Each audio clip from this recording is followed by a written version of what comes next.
عید والا دن تھا، حضرت فاروق اعظم رضی اللہ تعالیٰ عنہ نے نبی پاک علیہ السلام کے مصلی پہ کھڑے ہو کے لوگوں کو عید کی نماز پڑھائی، لیکن گھر جب گئے تو اچانک آنکھوں میں آنسو آ گئے، اور وہ آئے تو وہ تیز ہو گئے آنسو. تو گھر والی کہنے لگی آپ کا ہر جگہ یہی حال ہے، آج عید کا دن ہے مسرت کا اور آج بھی آپ رونے لگے. آپ فرمانے لگے تو ٹھیک کہتی ہے،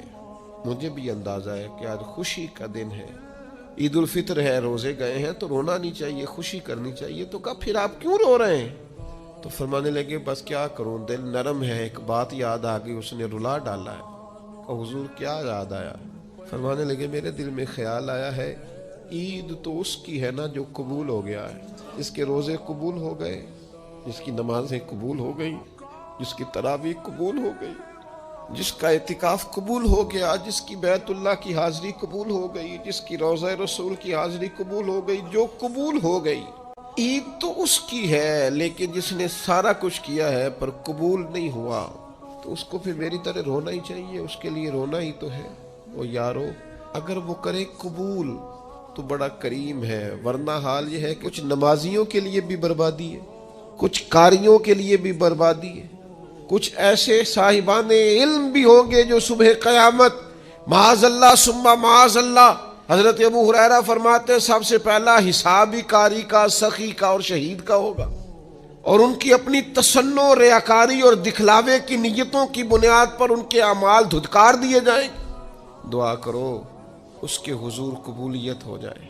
اگر تو وہ کر لے قبول ہو جائے مہربانی. تو حضرت صدیق اکبر جا کے حضرت بلال حبشی کو خریدنے کے لیے کھڑے، کہتے ہیں میرا گورے رنگ والا غلام رکھ لے، یہ کالا حبشی غلام مجھے دے دے. حضرت بلال جس کے غلام تھے وہ کہنے لگا اگر میں ساتھ پیسے بھی مانگوں تو کہا جتنے تو کہے پیسے بھی دوں گا، پڑھا لکھا خوبصورت غلام بھی دوں گا، پر یہ حبشی نسل سیدنا بلال مجھے دے دے. تو وہ شخص کہنے لگا ابو بکر سیاڑے تاجر ہو، زندگی تجارت میں گزری ہے، کیسا سودا کر رہے؟ تو حضرت صدیق رو پڑے، کہنے لگے تمہیں اس حبشی کی شان کا نہیں نہ پتا، یہ قبول ہو گیا ہے، یہ قبول ہو گیا ہے. جو تو ہو گیا نا قبول، جس کی تو ہو گئی قبولیت، جس پر تو ہو گیا فضل، وہ تو